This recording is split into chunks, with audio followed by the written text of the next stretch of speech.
Moi, la chose qui m'a beaucoup marqué cette semaine, c'est le convoi de la liberté.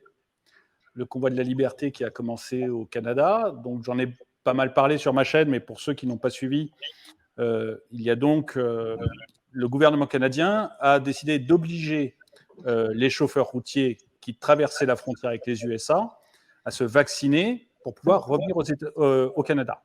Et s'ils ne se vaccinaient pas, ils devaient prendre 2 semaines d'arrêt de travail. 2 semaines chez eux, en fait, en confinement. Le problème, c'est que comme tous ces routiers, ou la très grande majorité de ces routiers, et sont en fait des indépendants, bah, eux, c'était 2 semaines où ils ne gagnaient pas d'argent, quoi. Donc, ils faisaient faillite. Donc, du coup, ils se sont un peu rebellés. Et ils ont dit qu'ils allaient marcher sur Ottawa. Donc, au début, Justin Trudeau a un peu rigolé. Donc, c'était une poignée de gars parce parce que 90% des routiers sont vaccinés, en tout cas d'après des chiffres officiels. Donc, c'était une poignée de gars, pas très sérieux, etc. Bon, il s'est vraiment foutu d'eux. Et les gars ont commencé à partir sur les routes, à avancer vers Ottawa. Et sentant peut-être un peu la difficulté, le gouvernement est allé voir à ce moment-là le syndicat des routiers, l'ACC. Les syndicats, là-bas, c'est quelque chose d'assez puissant et vraiment, ça tient toute une profession. Et je ne sais pas pourquoi, l'ACC a dit non, mais nous, on ne soutient pas ces routiers-là, on soutient le gouvernement et il faut se faire vacciner, il faut respecter les gestes barrières, etc. Donc, un discours très convenu du syndicat. Et puis, les routiers sont arrivés à Ottawa. Et là, ça a été des milliers de routiers. Ça n'a pas du tout été un petit groupe d'illuminés. Ça a vraiment été des milliers de routiers. Et des milliers aussi de manifestants qui sont venus. Tel point que ça a complètement bloqué Ottawa. Et à ce moment-là, Justin Trudeau a commencé à avoir peur. Et il s'est fait. Il a disparu, en fait. Il a disparu. C'est-à-dire que la police l'a emmené, l'a caché quelque part à Ottawa. On ne sait pas trop où. Pour vraiment qu'il ne lui arrive pas malheur. Ça fait penser un peu aux Gilets jaunes avec Emmanuel Macron à une certaine époque. Ou même chose, il se moquait d'eux, et puis quand ils sont arrivés, il s'est dit mince, ils ont l'air plus nombreux et plus énervés que prévu. Et donc là, ça a vraiment été le cas. Et ce qui m'a plu, moi, c'est qu'en fait, ils ont tout de suite gagné en fait une bataille. C'est qu'au Québec, on avait prévu de faire une taxe pour les non-vaccinés. Donc tous les non-vaccinés allaient devoir payer une taxe pour compenser des frais médicaux ou je ne sais quoi. Et en fait, le Québec a laissé tomber sa taxe parce que quand il a vu ce qui se passait à Ottawa et qu'en plus les routiers menaçaient après d'aller à Québec, le gouvernement du Québec a dit bon bah non, finalement la taxe on l'oublie, ça fait des problèmes sociaux. Donc il y a déjà eu cette victoire de leur part. Et pour finir cette intro un peu longue, j'ai vu qu'en fait ça allait se produire en France et en Europe de manière plus générale, puisqu'il est censé y avoir des rassemblements à Paris, je crois que c'est le 11 février, 11 ou 12 février.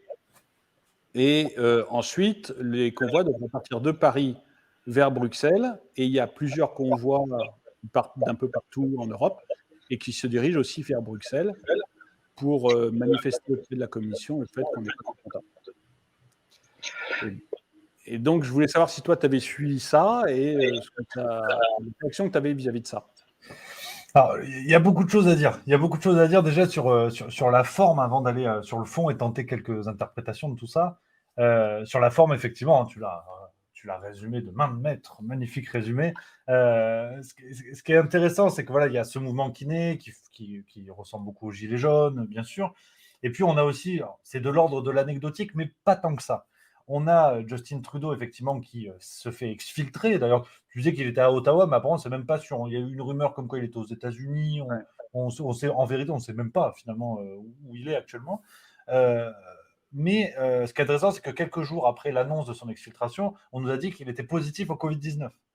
Donc il faut considérer qu'on a en présence un Premier ministre canadien qui dit aux chauffeurs routiers faites-vous vacciner pour ne pas tomber malade comme moi je l'ai été en tant que vacciné. Enfin, voilà ce qui résume un petit peu Ouais. les derniers mois de la crise.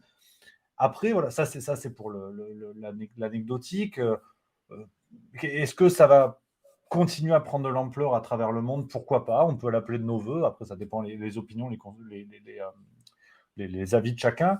Maintenant, pour commencer à aller sur le fond, et cet argument, il n'est pas de moi, je divulgage, justement, comme on est chez nos amis québécois, je divulgage un argument de Fabrice Divisio, que j'ai eu de la chance de recevoir en format débat.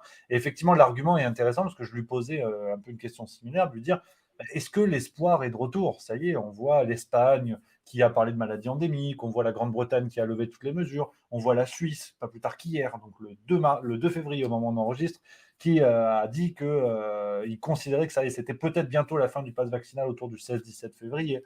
Donc, on a l'impression que le vent tourne. Et Maître Divisio m'a tout de suite calmé immédiatement. Il m'a dit, alors, oui, c'est bien. Là, tout de suite, on a envie de reprendre espoir. Sauf que le véritable problème n'est pas dans la levée des mesures ou le moment de la levée des mesures, il est dans la condition d'existence de ces mesures. C'est-à-dire que dans la mesure où, enfin, actuellement, il faut considérer que tout ça a été mis en place. Donc, en un claquement de doigts, ça peut revenir. Pour le Covid-19, pour une autre maladie, pour un pass écologique, pour n'importe quoi.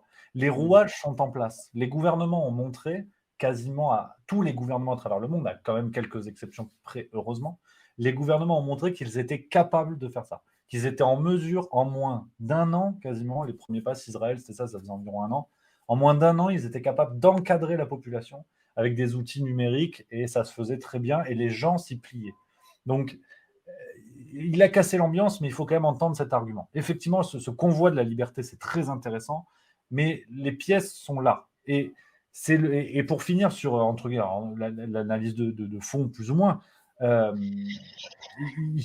ça redonne quand même de l'espoir, même si la situation est quand même assez négative, parce qu'il faut dépasser le cadre de la démocratie. Normalement, la démocratie, on est sur une sorte d'entente entre le pouvoir et le peuple, où à un moment donné, on se réunit, on prend une grosse boîte, chacun met une enveloppe dedans, et puis on change le pouvoir.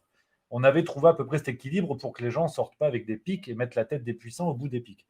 Sauf que là, on est en train de voir qu'on est en train de glisser dans une démocratie où, avec quelques exemples, aujourd'hui le Canada, mais c'était aussi la France, on a vu aussi les Pays-Bas récemment, il y a des manifestations violentes, où on est en train de voir que le peuple, pour se faire entendre, ne peut plus compter sur les moyens démocratiques en place. Parce que ces moyens-là ne changent rien. On voit des gouvernements qui changent à travers des gouverneurs des gouvernants qui ne sont pas les mêmes. Trudeau au Canada, Macron, Draghi. Ce ne sont pas les mêmes pays, ce ne sont pas les mêmes gens. Pourtant, les mesures politiques sont les mêmes. Les gens ont voté de la même manière, mais on applique la même loi de partout. Et donc, on est en train d'assister à un glissement sur une démocratie qui nécessite désormais d'outrepasser ce que Max Weber appelait la violence légitime de l'État, en fait, que l'État a le monopole de la violence légitime. On est en train de voir que le peuple, pour se faire entendre, doit revenir à un fondement un petit peu martial de la démocratie, de dire nous sommes plus nombreux. Vous pouvez faire ce que vous voulez, vous pouvez mettre des QR codes, vous pouvez faire ce que vous voulez, mais le jour où on se mobilise, on sera toujours plus nombreux que l'armée, les gouvernants et les forces de l'ordre réunis.